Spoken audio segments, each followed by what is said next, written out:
जीवन हमें एक मौका देता है, इसलिए जब भी सही कॉलेज चुनने का समय आए तो सिर्फ मंगलायतन यूनिवर्सिटी आपके बेहतरीन भविष्य और सर्वांगीण विकास के लिए।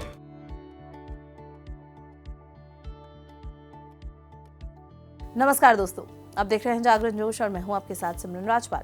आज 8 अगस्त को हम भारत के इतिहास के एक बेहद खास और नियामक दिन को याद कर रहे हैं। 1942 में इसी दिन देश की आजादी के लिए सबसे बड़े और आखिरी संघर्षों में से एक क्विट इंडिया मूवमेंट यानी कि भारत छोड़ो आंदोलन शुरू हुआ था।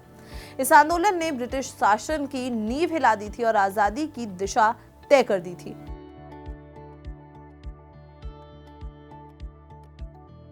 इस आंदोलन की शुरुआत ब्रिटिशर्स के वर्ल्ड वॉर सेकेंड में भारत को शामिल करने के फैसले और क्रिप्स मिशन की असफलता के बाद हुई थी। उस समय महात्मा गांधी ने आगे बढ़कर कांग्रेस की कमान संभाली। 8 अगस्त 1942 को बॉम्बे अब मुंबई के गोवालिया टैंक मैदान में ऑल इंडिया कांग्रेस कमेटी की मीटिंग हुई। यहाँ पर गांधी जी के नेतृत्व में एक महत्वपूर्ण प्रस्ताव पास किया गया, जिसमें ब्रिटिश शासन को तुरंत और बिना शर्त भारत छोड़ने की मांग की गई थी।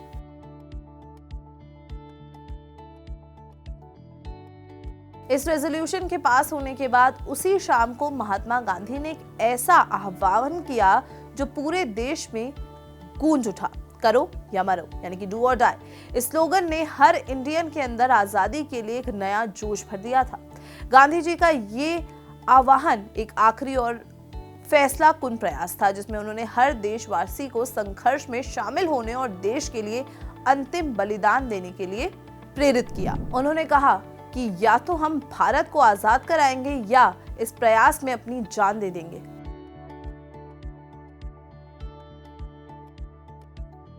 आठ अगस्त 1942 ऑल इंडिया कांग्रेस कमेटी ने बॉम्बे में क्विट इंडिया प्रस्ताव पास किया। 8 अगस्त 1942 की शाम में महात्मा गांधी ने डू और डाई का आह्वान किया, जिसके बाद ब्रिटिशर्स ने तुरंत प्रतिक्रिया दी। 9 अगस्त 1942 को अर्ली मॉर्निंग में ब्रिटिश सरकार ने ऑपरेशन जीरो आर शुरू किया, जिसके तहत गांधी जी, जवाहरलाल नेहरू, सरदार पटेल और कांग्रेस के अन्य बड़े नेताओं को भारी संख्या में गिरफ्तार किया गया था।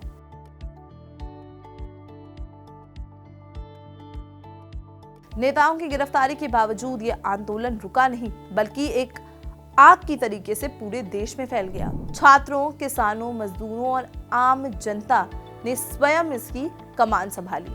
जगह जगह पर जुलूस निकले, हड़तालें हुई और सरकारी, इमिग्रेशन, रेलवे स्टेशन और पोस्ट ऑफिसेस को टारगेट किया गया। यह आंदोलन इस बात का सबूत था कि अब हम जनता भी आजादी के लिए तैयार हैं और अब ब्रिटिश शासन के लिए भारत पर कंट्रोल रखना असंभव हो गया है।